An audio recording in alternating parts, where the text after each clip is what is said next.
전 세계에서 가장 위대한 해군의 사령관은 영국의 넬슨이 아닙니다. 정말로? 넬슨이 아니라고? 그것도 더 위대한 사람이 아시아 출신이라고? 여기 미국의 한 해군 연구기관에서 한 교수가 해군사관학교에 새롭게 인관된 신임 장교들에게 교육을 하고 있습니다. 신임 장교들은 모두 놀라 입을 다물지 못하고 있는데요. 무슨 사연인지 알아보도록 하겠습니다. 안녕하세요. 저는 이번에 미국 해군 여성 장교로 새롭게 임명된 라일리 카터입니다. 현재 미국 해군사관학교에 진학하면서 소위로 인관했어요. 제 배경은 이민자의 나라 미국의 다양성을 보여주는 예인데요. 아버지는 영국 출신이고 어머니는 한국계시거든요. 그래서 저는 한국인의 피가 흐르는 혼혈 미국인이에요. 우리 신임 장교들은 정말 자랑스러운 미군의 일원이 되었어요. 여기 보면 아시아계, 아프리카, 남미 출신, 유럽 출신 등 정말 다양한 배경을 가진 사람들이 모여 있죠. 하지만 우리 모두 미국인으로서 하나가 되어 있어요. 최근에 정말 흥미로운 경험을 했어요. 우리 신임 장교들을 위해 해군 연구기관에서 특별교육 시간을 마련했거든요. 그날의 주인공은 바로 로이 캠벨 스미스 3세 교수님이셨어요. 스미스 교수님은 미 해군 출신 예비역 중위로 그의 조부는 괌의 해군 총독을 지내기도 했답니다. 그래서인지 해군에 대한 그분의 지식과 열정은 정말 대단했죠. 교수님께서 해군의 역사부터 현재의 역할, 그리고 미래의 비전까지 폭넓게 다루셨어요. 강의를 들으면서 우리가 들어선 이 조직의 깊이와 중요성을 새삼 실감할 수 있었어요. 교수님의 말씀 한마디 한마디가 우리에게 영감을 주었고, 그러다 교수님의 질문이 이어졌어요. 여러분은 세계 역사상 누가 가장 훌륭한 해군의 캡틴이라고 생각합니까? 거의 모든 학생들은 바로 영국의 넬슨 제독이라고 대답했습니다. 여기저기서 손을 들고 넬슨 제독을 찬양하는 목소리가 들렸어요. 모두들 열정적으로 자신의 생각을 나누고 있었죠. 그때 캠벨 스미스 3세 중위님이 우리 곁으로 다가오셨어요. 예비군 출신이신 그분은 우리 후배들의 의견을 주의 깊게 들어주시더라고요. 그러면서 우리의 열정과 역사에 대한 관심을 칭찬해 주셨어요. 사실 저는 조금 다른 생각을 가지고 있었어요. 어릴 때부터 역사에 관심이 많아서 꾸준히 공부해 왔거든요. 특히 한국계인 어머니께서 자주 한국의 위인들에 대해 이야기해 주셨어요. 그래서 저는 용기를 내어 손을 들고 제 의견을 말했죠. 제 생각에는 역사상 가장 위대한 해군 제독은 한국 출신의 이순신 제독이라고 봅니다. 대부분의 동료들은 이순신이라는 이름을 처음 들어보는 듯 했죠. 그들의 표정에서 듣도 보도 못한 아시아 출신 장군이 그렇게 대단하다고 하는 의구심이 느껴졌어요. 아마 많은 이들이 그냥 자기 출신 국가의 인물 중 하나겠지 라고 생각하며 대수롭지 않게 여기는 것 같았죠. 그때 갑자기 스미스 교수님이 정답이라고 크게 외치셨어요. 순간 강의실이 술렁이기 시작했죠. 주변을 둘러보니 동료들의 얼굴에 당혹감이 가득했어요. 이순신이 누구야? 처음 듣는 이름인데? 하는 말들이 여기저기서 들려왔죠. 그때 스미스 교수님께서 진지한 표정으로 말씀하셨어요. 여러분은 해군 장교가 되기 위해 많은 공부를 해왔을 겁니다. 하지만 한국의 사령관 이순신을 모른다는 것은 해군과 관련된 세계사적인 공부가 부족했다는 뜻입니다. 교수님의 말씀에 강의실은 순식간에 조용해졌어요. 많은 동료들이 뻘쭘한 표정을 지었죠. 스미스 교수님의 강연은 계속 이어졌어요. 교수님은 영국의 저명한 해군 역사가인 발라드 제독의 말을 인용하시며 이순신 장군에 대해 더 자세히 설명해 주셨죠. 영국의 발라드 제독은 이순신 장군에 대해 아주 흥미로운 평가를 남겼습니다. 제가 그의 말을 직접 인용해보죠. 라고 말씀하시며 발라드 제독의 글을 읽어주셨어요. 영국인들에게는 넬슨과 같은 위치에 있는 인물이 다른 나라에도 있었다는 사실을 인정하기가 쉽지 않습니다. 하지만 만약 그런 인물이 있다면 그는 분명 아시아 출신의 위대한 해군 사령관일 것입니다. 그는 패배를 모르는 장군이었죠. 그의 항로는 바다 밑에 가라앉은 수백 척의 일본 함선과 그 승무원들의 유해를 통해 추적할 수 있을 정도입니다. 이순신 장군은 단순한 전략가를 넘어선 혁신가였습니다. 그는 해군 전술의 천재였을 뿐만 아니라 최초의 철갑선인 거북선을 발명한 인물이기도 합니다. 이 말씀을 듣자 강의실 전체가 경외심으로 가득 찼어요. 강의실에서는 모두 이순신 장군의 업적에 대해 더 자세히 알고 싶어 했었죠. 교수님께서는 설명을 이어나가셨습니다. 흥미롭게도 일본 역사에서는 이순신 장군에 대한 언급이 거의 없습니다. 대신 그들은 도요토미 히데요시를 잘 알고 있죠.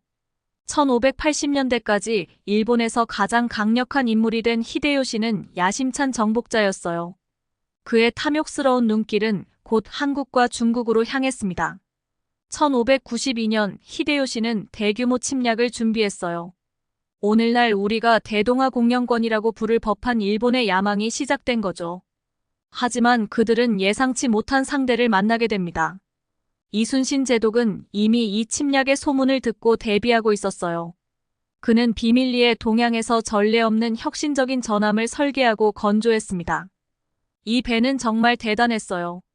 선체는 평탄하게 설계되어 독과 노를 이용해 빠른 속도를 낼 수 있었고 뱃머리에는 강력한 충각이 장착되었죠. 포를 쏠 수 있는 구멍이 전략적으로 배치되었고 가장 놀라운 점은 상부 갑판이었어요. 철판으로 덮인 갑판은 거북이 등껍질 모양으로 날카로운 쇠못이 박혀 있었습니다. 이 혁신적인 설계 덕분에 이 배는 적의 화살이나 육탄 공격에도 끄떡없었고 어떤 적선보다도 빨랐죠. 그 독특한 모양 때문에 거북선이라는 이름을 얻었지만 사실 이 배는 당시로서는 상상도 못할 최첨단 전함이었어요. 오늘날로 치면 드레드노트와 같은 존재였죠. 세계 최초의 철갑 전함인 셈입니다. 이순신 장군의 이런 성견지명과 혁신 정신이 결국 일본의 침략을 막아내는데 결정적인 역할을 했습니다. 그의 전략과 거북선이라는 혁신적인 무기가 없었다면 동아시아의 역사는 완전히 달라졌을지도 모릅니다. 교수님의 설명을 들으며 우리 모두는 이순신 장군의 천재성에 감탄했어요.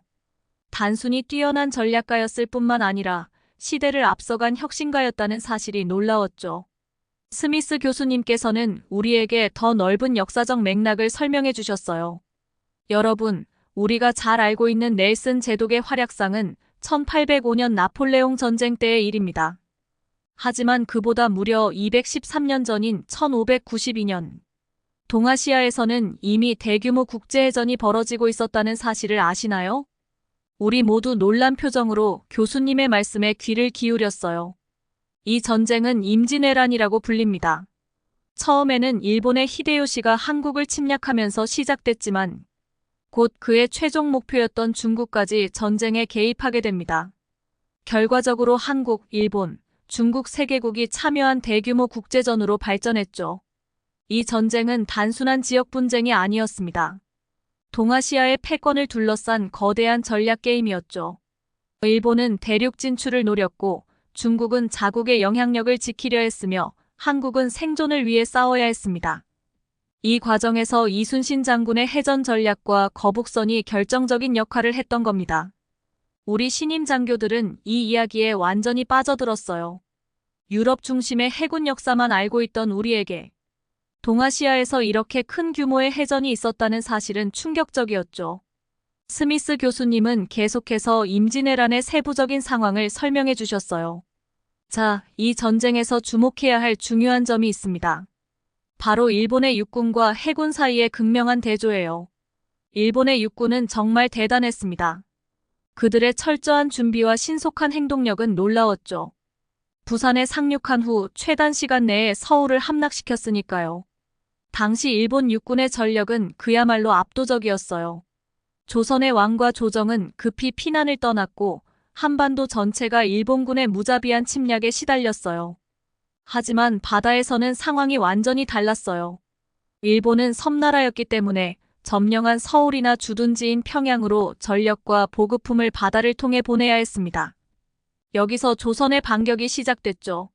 한반도 남쪽 남해에서 엄청난 해전이 벌어졌습니다. 이때 조선 해군을 이끈 사람이 바로 이순신 장군이었죠. 그의 전략과 해전 능력은 일본의 모든 해상 전력을 무력화시켰어요. 여러분, 이순신 장군의 전략과 해전 기술은 오늘날 우리 해군이 반드시 배워야 할 귀중한 교훈입니다. 그의 혁신적인 사고방식, 철저한 준비, 그리고 뛰어난 리더십은 시대를 초월한 가치를 지니고 있습니다. 스미스 교수님은 이순신 장군의 업적에 대해 더욱 상세히 설명해 주셨어요. 이순신 장군의 성과는 정말 놀랍습니다. 그가 직면한 상황을 생각해 보세요. 국가가 위기에 처한 짧은 시간 동안 당시의 기술력으로 해상전을 치를 만한 튼튼한 전함을 만들어냈다는 것 자체가 대단한 일입니다. 그리고 더욱 놀라운 것은 그의 리더십입니다. 전의를 상실한 민간인들을 군에 소속시켜 결집시키고 그들을 훈련시켜 해상전을 치르게 만든 능력은 정말 대단했죠. 이는 단순한 군사 지휘관을 넘어선 뛰어난 리더의 모습입니다. 육지에서는 일본 육군에 의해 조선이 패배를 거듭하는 동안 바다에서만큼은 이야기가 완전히 달랐습니다. 이순신 제독이 이끈 해군은 연전연승을 거두며 최강의 모습을 보였어요. 이는 일본의 전함수가 압도적으로 많았음에도 불구하고 이뤄낸 성과입니다. 이순신 장군은 한반도 남해의 지형을 완벽하게 활용했습니다. 무수히 많은 섬과 거센 물살이 있는 이 복잡한 해역에서 그는 자신만의 전략으로 포를 실은 전함들을 이끌고 모든 전투에서 승리를 거뒀죠. 그의 전술과 전략은 당시의 시대상을 고려하면 정말 정교하고 놀라운 것들이었습니다. 대표적인 예로 하객진이라는 전술이 있어요. 이는 학의 날개를 펼친 모양으로 적선을 포위하는 전술인데 이를 통해 적을 효과적으로 제압할 수 있었죠. 이순신 장군의 이러한 승리들이 바로 일본의 도요토미 히데요시의 야욕이 꺾이는 결정적인 순간이었을 겁니다. 바다에서의 패배로 인해 일본은 더 이상 전쟁을 지속할 수 없게 되었으니까요. 우리 모두는 이순신 장군의 천재성과 리더십에 깊은 감명을 받았어요. 하지만 스미스 교수님은 잠시 숨을 고르시더니 이순신 장군 이야기의 또 다른 면을 들려주셨어요. 여러분, 이순신 장군의 이야기가 단순히 승리의 연속이었다고 생각하면 큰 오산입니다. 그의 삶에는 우리가 상상하기 힘든 큰 위기와 시련이 있었죠. 이순신 장군은 전쟁에서 승리를 거듭했지만 역설적이게도 그의 가장 큰 적은 내부에 있었습니다. 이는 세계사적으로도 보기 드문 케이스죠. 교수님은 우리에게 질문을 던지셨어요. 여러분이라면 어떤 심정이었을까요? 국가를 위해 목숨 걸고 싸워 승리를 거두고 국민을 지켜냈는데 최고 권력자인 국왕의 눈밖에 나고 정치인들과 심지어 군부 내부에서조차 시기와 질투의 대상이 된다면 말이에요. 이순신 장군은 한순간에 역적으로 몰렸습니다. 당시 전쟁을 피해 피신 중이던 조선의 국왕은 이순신에 대한 백성들의 날로 커져가는 존경심을 위협으로 느꼈죠. 여기에 일종의 가짜뉴스라고 할 수 있는 거짓 정보들이 더해져 상황은 더욱 악화됐습니다. 하지만 이순신 장군은 이 모든 상황 속에서도 냉철함을 잃지 않았습니다. 그는 일본과 조선의 스파이들이 벌이는 치열한 첩보전 속에서 중요한 정보를 포착했어요. 바로 일본군이 다시 침략할 것이라는 사실과 그들의 교묘한 언론 플레이였죠. 우리는 모두 이순신 장군의 뛰어난 통찰력과 강인한 정신력에 감탄했어요. 국가를 위해 헌신했음에도 불구하고 오히려 역적으로 몰리는 상황. 그리고 그 속에서도 여전히 나라를 걱정하며 적의 동향을 파악하는 그의 모습은 진정한 애국자의 표본이었죠. 스미스 교수님은 이순신 장군의 이야기를 계속 이어나갔어요. 이순신 장군의 비극은 여기서 끝나지 않았습니다. 당시 왕과 조정 대신들은 전장에서 멀리 떨어져 있었고 오직 편지로만 소통했죠. 그들은 전쟁의 실상을 전혀 모른 채 무리한 명령을 내렸어요. 당장 나가 싸우라는 명령에 이순신 장군은 지금은 때가 아니다라고 대답했죠. 교실 전체가 숨죽이며 들었어요. 그 결과는 어땠을까요? 이순신 장군은 명령 불복종이라는 죄목으로 직위를 박탈당하고 감옥으로 끌려갔습니다. 여러분이 그 상황이었다면 어떤 심정이었을까요? 이순신 장군은 모든 것을 내려놓고 왕 앞에 끌려가 모진 고문을 당했습니다. 더 가슴 아픈 것은 그 와중에 그의 아들과 어머니마저 돌아가셨다는 거예요. 한 인간으로서 이런 상황에서 정상적인 정신 상태를 유지하기란 불가능에 가까웠을 겁니다. 그리고 이순신 장군이 없는 사이 그의 자리를 차지한 원균이라는 인물이 등장합니다. 탐욕에 눈이 먼 원균은 이순신 장군과는 달리 자신의 명예와 권력만을 쫓았죠. 그는 조선의 해군 병력을 이끌고 자신만만하게 일본과 맞섰지만 결과는 참담했습니다. 7천량 해전이라고 불리는 이 전투에서 조선의 해군은 괴멸 상태에 이르렀습니다. 조선의 마지막 희망이던 해군 병력의 90%가 바다 속으로 수장되고 말았죠. 이는 조선에게 있어 거의 회복 불가능한 타격이었습니다. 결국 조선의 왕과 권력자들은 뼈아픈 대가를 치르고 나서야 자신들의 실수를 깨달았습니다. 이 사건은 우리에게 중요한 교훈을 줍니다. 한 나라의 진정한 힘은 단순히 군사력만으로 만들어지는 게 아닙니다. 뛰어난 리더십, 탐욕에 물들지 않은 정직한 지도자, 그리고 이들과 하나가 된 정부와 국민들이 있어야 비로소 강한 국가가 될 수 있는 거죠. 교실 안에는 깊은 침묵이 흘렀어요. 여기서 우리는 흥미로운 대비를 볼 수 있습니다. 당시 조선의 왕이었던 선조는 한국 역사상 가장 무능한 왕 중 한 명으로 꼽힙니다. 그런데 이런 무능한 왕 밑에서 이순신과 같은 뛰어난 신하가 있었다는 게 아이러니하죠.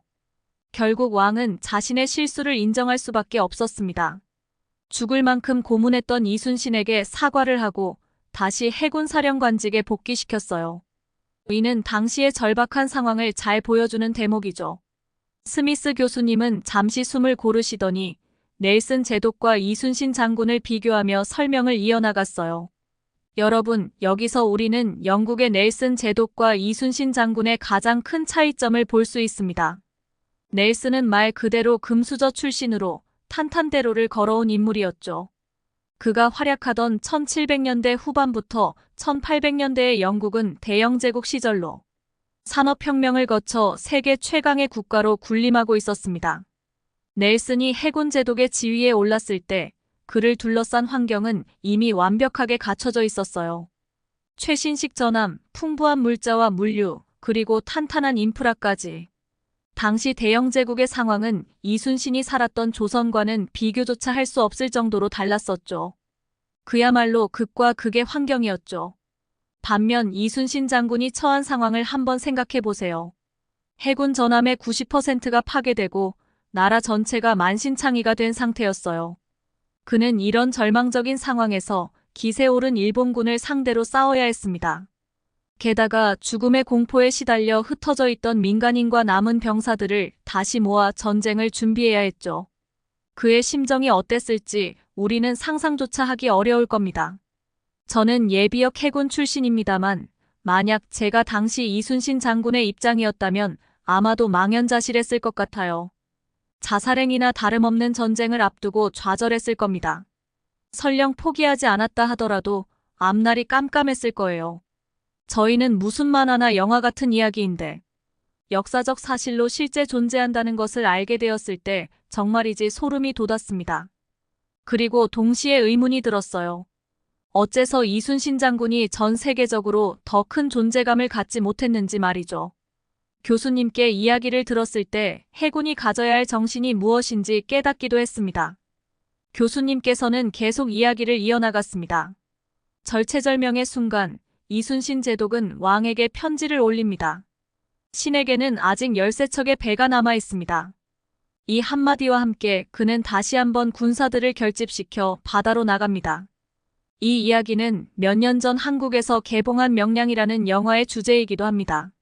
최근 한국의 콘텐츠들이 세계적으로 인기를 얻고 있지만 제가 이 영화를 소개하는 이유는 단순히 그 때문이 아닙니다.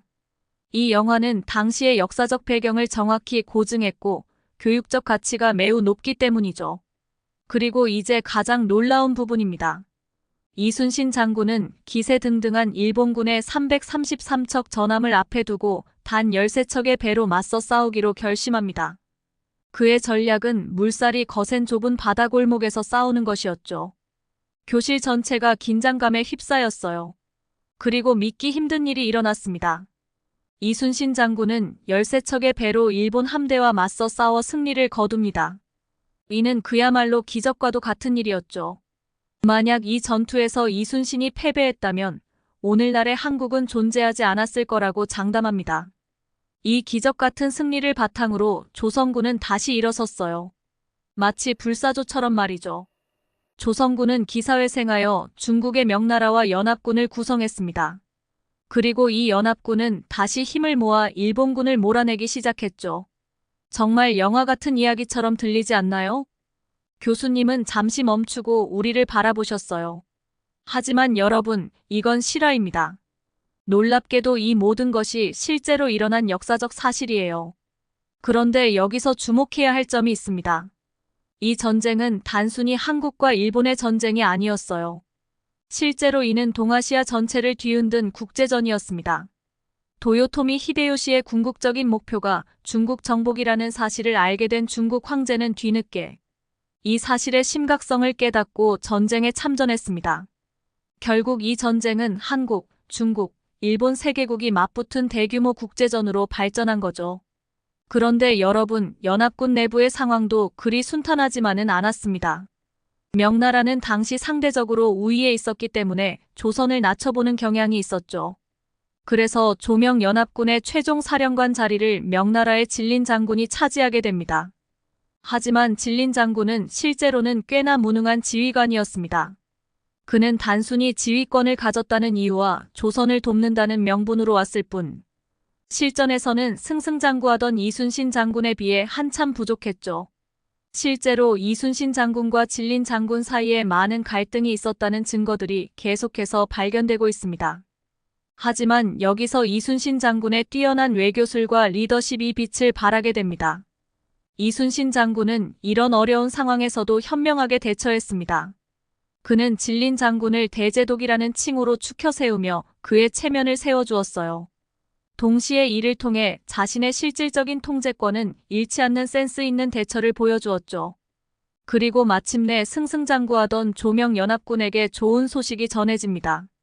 도요토미 히데요시가 사망한 거죠.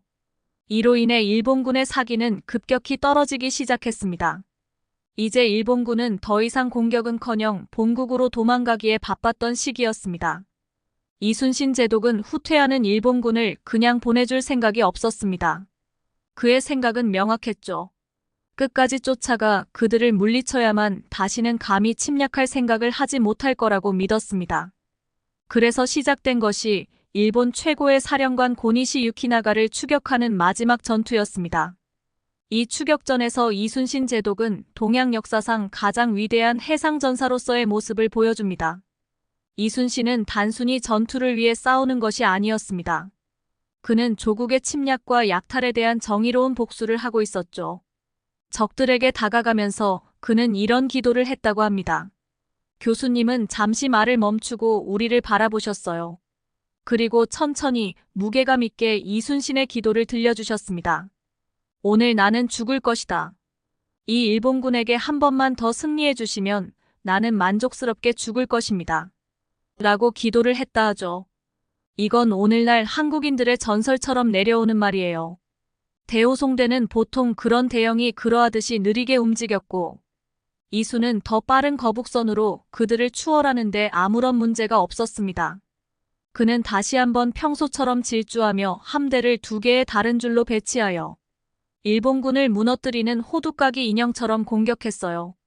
이 대전투에 대한 설명은 모호하고 과장되어 혼란스러웠으며 각 측은 손실을 나열하는 방식이 달랐다. 압도적인 수의 일본군은 용감하게 싸웠지만 복수하는 조선군의 격노한 분노에는 상대가 되지 못했다. 후퇴하는 호송대는 사실상 전멸당했고 수천 개의 적군의 머리를 전리품으로 고국으로 가져왔다고 합니다. 그런 다음 한국인들은 이순신이 직접 발명한 새로운 무기인 편통, 즉 불을 뿜는 분사관을 도입했습니다. 물질이 무엇이든 대부분의 일본 함선에 불을 지르는 데 성공했습니다. 수백 척의 함선이 불에 탔고 불길을 피한 함선은 더 빠른 거북이 배에 추월당해 침몰했습니다. 그 후 한국인들은 함대 전체와 호송대가 파괴되었다고 주장했지만 일본인들은 대부분의 함선이 탈출했다고 주장했습니다. 아마도 양측 모두 함선과 병력에서 큰 피해를 입었을 것으로 보이죠. 그럼에도 불구하고 침략자들은 한국 땅에서 쫓겨나 불명예로운 패배의 아픔 속에서 집으로 쫓겨났기 때문에 승리는 매우 완벽했습니다.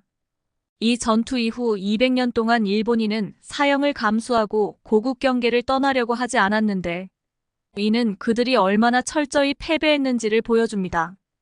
한국인이 입은 가장 큰 손실은 이순신의 죽음으로. 그는 해군의 움직임을 지휘하던 중 전투가 한창일 때 죽었습니다.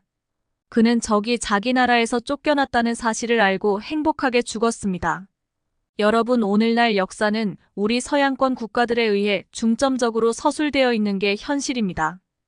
영국의 넬슨보다 200년 넘는 이전의 과거에 전 세계사에서 손꼽히는 최고의 해군 사령관으로 존재하던 인물이 존재했었죠.